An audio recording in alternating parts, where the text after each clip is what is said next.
ብሮ ቢቀድርህ አልቀድርህ እጧ ይላል ቁርአኑ ማለት ነው። ለመሰለ ከአቅም በላይ መንጠራራት ጅማት መበጠስ ነው እንደማለት ነው። አሁን ይሄ አይ ቲንክ እንትን ነው። አልገባህም አንተ አካሄዱ የቱ ጋር ነው እንደሱ የሚለው ቁርአን ቢቀድርህ ወቀድርህ እጧ። በትክክለኛው መንገድ የምትሄድ ከሆነ አንተና እኔ መወያየት እንችላለን። የቱ ጋር ነው ቢቀድርህ ወቀድርህ እጧ የሚለው ቁርአን ላይ? ማማ ያ ሞባ የሚመጣው ከዛ በኋላ ከፈለክ የምትቀጥል ከሆነ ሀ ሁ ሂ ብለህ ትጠቀማለህ። በጄኔቲቭ ከተጠቀምክ ሂ ትላለህ። በአኩዜቲቭ ከተጠቀምክ ደግሞ ሀ ትላለህ። በኖሚኔቲቭ ከተጠቀምክ ደግሞ ሁ ትላለህ። በዕብራይስጥ በፓሊዮ ዕብራይስጥ ውስጥ ካሰከንከው ግን ህ ብለህ ነው የምታነበው። ኤሎሃ የሚለው ቃል አላህ ነበር ኦሪጂናሉ። ይሄን ታውቃለህ? ኦኬ ማለት አሁን ራው እኔ ኤሎሄ ወይንም ኤሎሃ እንደሆነ ነው የማውቀው። አሁን አንተ ጋር ኤሎሃ የተበላሽ ኮራፕሽን ነው ያልከኛል። ኮራፕሽኑ ነው ኤሎሃ ኮራፕሽኑ ነው። አሁን ምን ታደርጋለህ መሰለህ? ከኔ ጋር ሜሴንጀር ላይ ናልኝና ዶክመንቶችን ልስጥህ። ሜሴንጀር ላይ ናልኝ አንተ ሲመች ብቻ በዚህ ስም ፈልገኝና በጣም ጥሩ ሄዳል። በቃ ይሄ ነገር ከገባ ባይብል አሁን የያዝከው እጅ ላይ የያዝከው መጽሐፍ ብዙ ኮራፕሽኖች እንዳለበት አይሁዶች የሰሩትን ተንኮል የሰሩትን ክፋት ክርስቲያኖች የሰሩትን ክፋት ስትረዳና ስትጠቀም ባለፈው አውርተናል። ትዝ ይልህ ነው ስለ ዮዴሄ ባፌ ነግሬሃለሁ። እኛ ጋር አለ። እኛ ጠዋትና ማታ አያቱል ኩርሲ ስንቀራ አላህዩል ቀዩም ብለን እንጠራዋለን። አላህይ ብለን እንጠራዋለን። ዘሊቪንግ ዋን የሚባለው ትልቁ ስም ነው። የሚገርም ነገር አያቱል ኩርሲ የሚባለው ነገር ሱረቱ በቀራ ምዕራፍ 2 ቁጥር 255 ላይ የኢብኑ ከሲርን ብትመለከተው የአላህ ታላቁ ስም ብሎ ነው የሚጀምረው። ረሱል ሰለላሁ ዐለይሂ ወሰለም በሐዲስ ላይ ደግሞ የነገሩ ምንድነው የአላህ ታላቁ ስም በሶስት ሱራ ውስጥ አሉ ብለውናል። በሱረቱ በቀራ፣ በሱረቱ አሊ ኢምራን እና በሱረቱ ጣሃ ብለውናል። ሶስቱም ጋር የምናገኘው ዑለማዎች ስቲምባት ሲያደርጉት ፊልተር አውት ሲያደርጉት ያገኙት አልሃይ የሚለውን ታላቁን ስም ነው።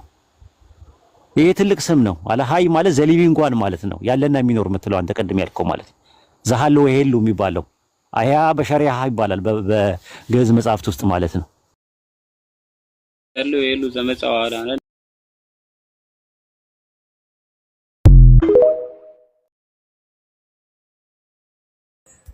ኦኬ እንትን ላይ ባይብል ላይ ኩሪዮስ የሚለው ቃል ወይም ደግሞ ጌታ የሚለው ቃል አንደኛ ጴጥሮስ ምዕራፍ 3 ቁጥር 5 እና 6 ላይ ሳራ አብርሃምን ጌታ እያለች እየጠራችው ታዘዘችለት ይላል። ጌታ ማለት ማዕረግንና ስልጣንን ክብርና ልቅናን ነው የሚያሳየው እንጂ ሊትራሊ ጌታ ሲባል እዚህ ጋር የዓለማቱ ጌታ እያለችው እየጠራችው ነው ማለት አይደለም።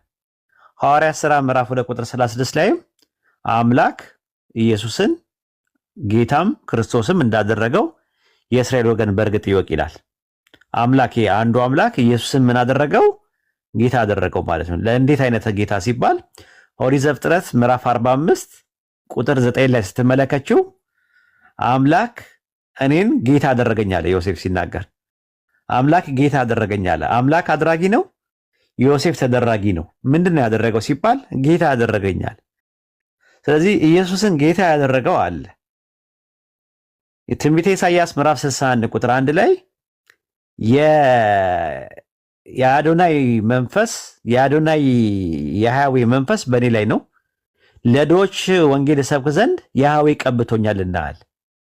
አዶናይ የሚለው የዕብራይስጡ ቃል ጌታዬ ማለት ነው። የጌታዬ ኢየሱስ ጌታዬ የሚለው አካል አለው። ሌላ ጌታዬ እያለ የሚናገረው ነገር አለ። መጽሐፈ ምሳሌ ምዕራፍ 8 ቁጥር 22 ላይ ለኢየሱስ ክርስቶስ የሚጠቋት ጌታ ፈጠረኝ ይላል። ጌታ ፈጠረኝ ፈጠረኒ እግዚ መቅድመ ተግባሩ አለ። በቀድሞ ስራው ጌታ ፈጠረኝ። ጌታ ፈጠረኝ። የፈጠረው ጌታ አለው ኢየሱስ። ጌታው ደግሞ ኢየሱስን ባሪያዬ ይለዋል። ኢሳይያስ 42:1 ላይ ደግፌ ያዝኩት ባሪያዬ፣ ደግፌ ያዝኩት የተደገፈ ነው። ከዛ ቁጥር 6 ላይ በስም ጠርቼሃለሁ እደግፍሃለሁ ይለዋል። እጠብቅሃለሁ አለ። እሱ ሲተኛ የሚጠብቀው ጌታ አለው። ያ ጌታ ኢየሱስን ባሪያዬ ይለዋል። የሉቃስ ወንጌል ምዕራፍ 2 ቁጥር 24 ላይ ደግሞ ማርያምና ኢየሱስ በጌታ ፊት ሊያቆሙት ወደ ኢየሩሳሌም ወሰዱት። ወደማ ወደ ጌታ ፊት ሊያቆሙት፣ በጌታ ፊት ሊያቆሙት። ማን ነው ታዲያ ይሄ ጌታ? ማርያምና ዮሴፍ ያንን ሕፃን ልጅ ይዘው ወደዛ ሲወስዱት የወሰዱት ወደ ማን ነው? በጌታ ፊት ሊያቆሙት ነው። ያ ጌታ የተባለው ማን ነው ሲባል የዓለማቱ ጌታ ነው። ስለዚህ ያ ነው ኢየሱስ ጌታ ነው የሚል ቃል ባይብል ላይ ስላለ ብቻ ወደ ሌላ ነገር የወሰዱበት ትክክል አይደለም ነው። አንደኛ ጌትነቱ በመደረግ ላይ ነው። ሁለተኛ ጌትነቱ ማዕረግ ላይ ነው። ሶስተኛ ጌታ ፈጠረኝ ይላል። አራተኛ ጌታዬ የሚለው አካል አለ። አምስተኛውና የመጨረሻው ደግሞ በጌታ ፊት ሊያቆሙት ሄዱ ይላል።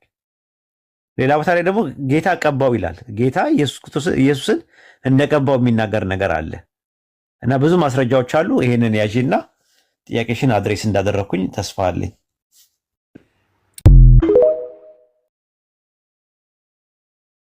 የሚመጣው ከዛ በኋላ ከፈለግ የምትቀጥል ከሆነ ሀ ሁ ሂ ብለህ ትጠቀማለህ። በጄኔቲቭ ከተጠቀምክ ሂ ትላለህ። በአኩዜቲቭ ከተጠቀምክ ደግሞ ሀ ትላለህ። በኖሚኔቲቭ ከተጠቀምክ ደግሞ ሁ ትላለህ። በዕብራይስጥ በፓሊዮ ዕብራይስጥ ውስጥ ካሰከንከው ግን ህ ብለህ ነው የምታነበው። ኤሎሃ የሚለው ቃል አላህ ነበር ኦሪጂናሉ። ይሄን ታውቃለህ?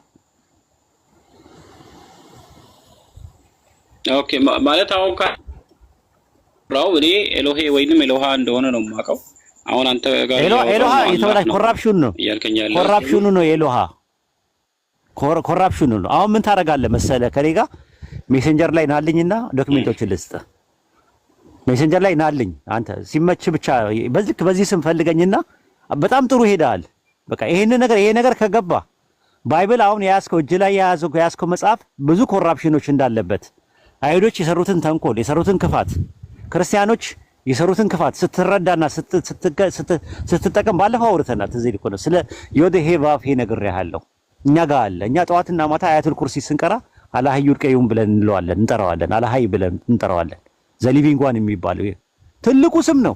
የሚገርም ነገር አያቱል ኩርሲ የሚባለው ነገር ሱረቱ በቀራ ምዕራፍ 2 ቁጥር 255 ላይ የኢብኑ ከሲርን ብትመለከተው የአላህ ታላቁ ስም ብሎ ነው የሚጀምረው። ረሱል ሰለላሁ ዐለይሂ ወሰለም በሐዲስ ላይ ደግሞ የነገሩ ምንድነው የአላህ ታላቁ ስም በሶስት ሱራ ውስጥ አሉ ብለውናል። በሱረቱ በቀራ፣ በሱረቱ አሊ ኢምራንና በሱረቱ ጣሃ ብለውናል። ሶስቱም ጋር የምናገኘው ዑለማዎች ስቲምባት ሲያደርጉት ፊልተር አውት ሲያደርጉት ያገኙት አልሐይ የሚለውን ታላቁን ስም ነው። ይሄ ትልቅ ስም ነው። አልሐይ ማለት ዘሊቪንግ ዋን ማለት ነው። ያለና የሚኖር የምትለው አንተ ቀድም ያልከው ማለት ነው። ዘሃሉ ወሄሉ የሚባለው አያ በሸሪዓ ይባላል በግዕዝ መጽሐፍት ውስጥ ማለት ነው። ያለው የሉ ዘመጻዋላ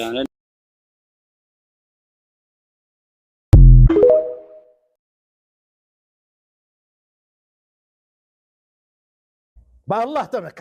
ኢብራሂምን ከእሳት ያዳነ ጌታ ወላሂ አንተንም ያድነሃል። ጨነቀህ፣ ጠበበህ፣ ተደገፍ ወደሱ። በአላህ ተደገፍ።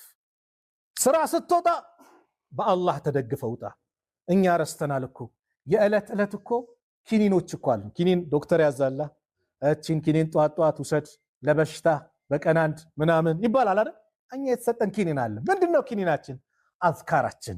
ገና ከቤት ስትወጣ በተወኩል ውጣ አሉ ነብዩ ሰለላሁ ዐለይሂ ወሰለም። ስትወጣ ከቤት በተወኩል ቢስሚላህ ተወከልቱ ዐለላህ ወላ ሐውለ ወላ ቁወተ ኢላ ቢላህ ብለህ ውጣ። በአላህ ስም በሱም ተመካው። ኃይልም ብልሃት ከሱ ውጭ የለም። አዎ ኃይልም ብልሃትም ከአላህ ውጭ ማንም የለም። ተወከልቱ ዐለላህ በአላህ ተመካው ብለህ ውጣ። ምን አሉ ነብዩ ሰለላሁ ዐለይሂ ወሰለም? ሸይጣን አለ አንተን ሊለክፍ ሊመጣ አንተን ሊነካ ሊነጅስ የሚመጣ ሸይጣን ልክ ሲመጣ ጂኒው ለጂኒው ይነጋገራሉ። ከዚህ ሰው ምን አለ? በአላህ የተመካ በአላህ የተደገፈ የተጠበቀ ከሱ ምን አለ ይሏል። ምንም አቅም እኮ የለም። አየህ ብልሃት የወጣው ዚክር አንተ ባይን ማታያቸው ጂኒዎችን ጨምር የሚያርቅልህ ማለት ነው። ስንት ጥቅም አለው። በአላህ ተደግፈ ውጣ። ንግድ ቦታ በጠዋት በሱ ተደግፈ ልብስህን አሳምረህ ቡቲክ ከሆነ አሳምረህ ሸቀጣ ሸቀጥ ከሆነ እንደዛው ሌሎችም የምትነግድ የንግድ አይነትን አሳምረህ ስቀል። ቦታውን አስተካክል። ያንተ ሰበብ ነው ያደረከው። ከዛ ጉዳይን ለማን ተው? ለአላህ። ርዝቁ የሚያመጣው ማን ነው? አላህ ነው። በአላህ